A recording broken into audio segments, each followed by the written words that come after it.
Hi, my name is Oscar Torres. I'm in the Compositing Fundamentals course online at Full Sail University, and this is our week 4 Project 6, our final project.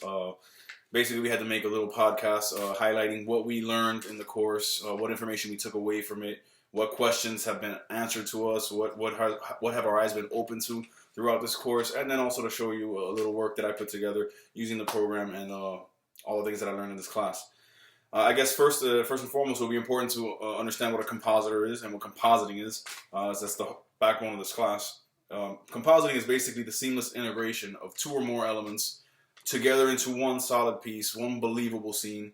So it could be CG over CG, CG over live, or live over live. Any combination of the two. It would be various elements, two or more elements, one from one shot over here and one shot over there, brought together to look and combined to look like they were shot together through the same camera. So it could be a CG sky and live actors. And to put them together and look like those actors are really in front of that sky as it's being filmed and it's believable and real. That would be compositing. A compositor is like a chef, basically, as we learned in the first podcast of this course. It's the person that gets to put all these ingredients together into this magical recipe that's going to be delicious, basically. And as far as compositing, how I see it being used in the industry and in the entertainment industry as a whole, I mean, it's huge. It's everywhere. You'd be hard pressed to find even commercials now that don't have at least some CG in them. They're just done so well that you believed it was real. It's being used in video games, but I believe the forefront of it's being used in movies. I mean, it's in every movie. Every summer blockbuster is chock full of special effects, and this was all VFX put together by people compositing it with programs like Nuke and other programs like that. So, I mean, it's being used huge in the industry. I mean, I could see it getting to the point where, I mean, really, technology is growing so fast, I can see it getting to the point where we don't even have live actors anymore. Where every movie, everywhere is just completely CG. That the CG gets and the VFX gets so good that they look lifelike. So you don't need to hire new real actors. You just have people voice acting and everything is CG. I can see it getting to that point because of the way it's moving. A couple of other things I wanted to go over was, and how important it was. We learned how important it was through the podcast, through the book that we're reading, and also through just the class itself, how important it is to learn how to see.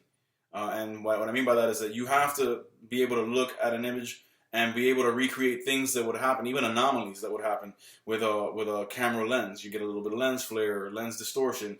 You might have that vignette effect going around because the lens is round and the receptors square or rectangular. So to be able to recreate all those elements and to understand how lenses work and how they process things helps the compositor put together a more believable, lifelike render. So I mean, I think that's huge. That's something that we also learned in this class. And I mean, and as far as what I've learned a bunch of. I mean, first I learned a new program that I didn't even know existed, Nuke. I mean, a month is a very short time to get into all the nitty gritty of what it is and what it can do. But I feel we got a good surface view of it, introduction to it, if you will. And I learned so many things about the program. I learned how it has similarities to Photoshop as far as a layer system. I learned how to piece things together. I mean, I'm no expert. I mean, but I was able to make the 2 or 3 scenes you'll see shortly in this podcast through it. And also, by the way, I just wanted to put out there as a disclaimer to the professor and to anybody who watches.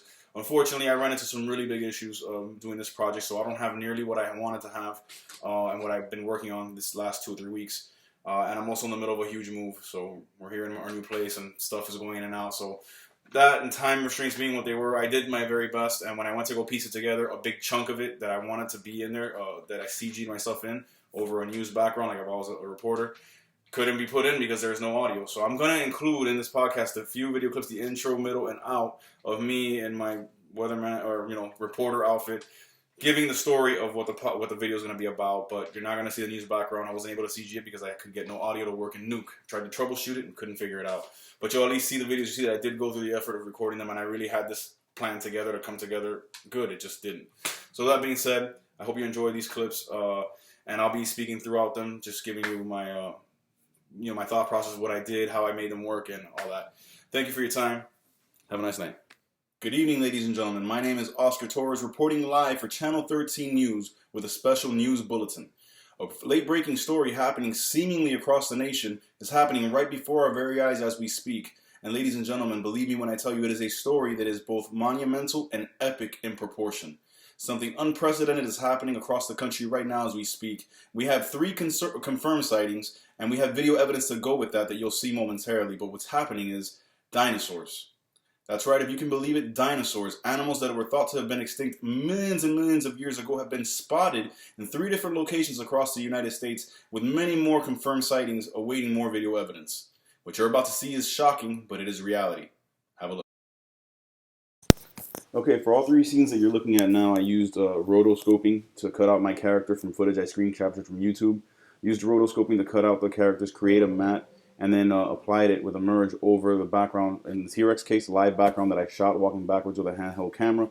In other cases, the background was cut off of YouTube. But I just used a merge node to add them to the background, and then once I had it in there, I added some color correcting. In the T-Rex and the other dinosaur, the other carnivore, shadow that I animated under them, and that was basically it.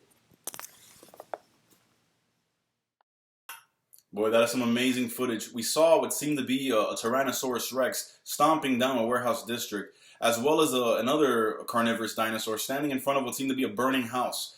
So some damage happening out there. We are advising everyone to please stay indoors. The military is saying, and the government as well, to please stay indoors. If you're not indoors, get there soon. Here's one more look at our footage. So again, nodes that I used for this project, roto paint, rotoscoping. I used the road blurs, I used merge, I used color lookups to help me with color correction. I used inside the roto node, I used the settings for feathering and feather fall off to add more of a smoother look to the edges of the characters, and I also added a ramp for lighting. So there you have it.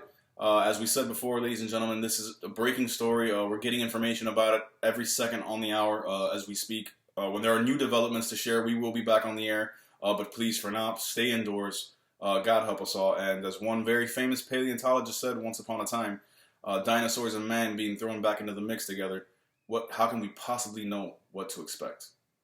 This is Oscar Torres for Channel 13 News.